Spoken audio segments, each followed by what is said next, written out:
सर्वसामान्यांच्या हक्काचा आवाज जागर जनस्थान।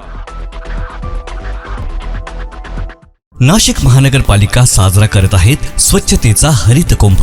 मित्रांनो, आज प्लास्टिकचा वापर हा आपल्या जीवनाचा अविभाज्य भाग झाला आहे, पण यामुळे पर्यावरणाला तर हानी होतेच, शिवाय आपल्या आरोग्यालाही याचा धोका होतो। प्राणी मात्रांचे, जलसाठ्यांचे, पर्यावरण व आरोग्याचे नुकसान होण्यापासून थांबवण्यासाठी प्लास्टिक पिशव्यांना नाही म्हणा, कापडी किंवा कागदी पिशव्यांचा वापर करा। आपल्या छोट्या बदलांमुळे मोठा फरक पडेल, शहरे स्वच्छ व सुंदर होतील। चला, प्लास्टिक मुक्त जीवनशैली स्वीकारूया आणि अस्वच्छतेवर मात करूया।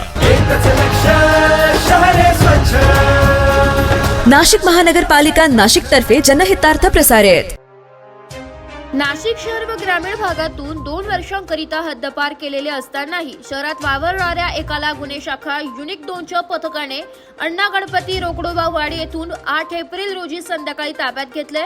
9 एप्रिल रोजी पोलिसांनी दिलेल्या अधिक माहितीनुसार गुन्हे शाखा युनिट क्रमांक 2 कडील पथके उपनगर पोलीस ठाणे हद्दीत गस्त घालत असताना सहाय्यक पोलीस उपनिरीक्षक विलास गांगुर्डे यांना मिळालेल्या गोपनीय माहितीनुसार परिमंडळ 2चे उपायुक्त मोनिका राऊत यांच्या आदेशाने सराईत गुन्हेगार साहिल उर्फ पोशा मांगकाली याला 2 वर्षांकरिता हद्दपार केलेले असतानाही तो अण्णा गणपती रोकडोबा वाडी येथील पुलावर फिरत आहे।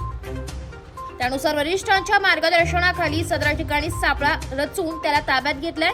8 एप्रिल रोजी रात्री 10:30 वाजता त्याच्यावर उपनगर पोलीस ठाण्यात गुन्हा दाखल केलाय। सदरची कामगिरी वरिष्ठांच्या मार्गदर्शनाखाली गुन्हे शाखा युनिट क्रमांक 2 कडील सहाय्यक पोलीस निरीक्षक हेमंत तोडकर, सहाय्यक पोलीस उपनिरीक्षक शंकर काळे, गुलाब सोनार, विलास गांगुर्डे, पोलीस हवालदार नितीन फुलमाळी, संजय पोटिंदे यांनी यशस्वीरित्या राबवली आहे। जागर जनस्थानसाठी प्रतिनिधी संदीप नवसे, नाशिक।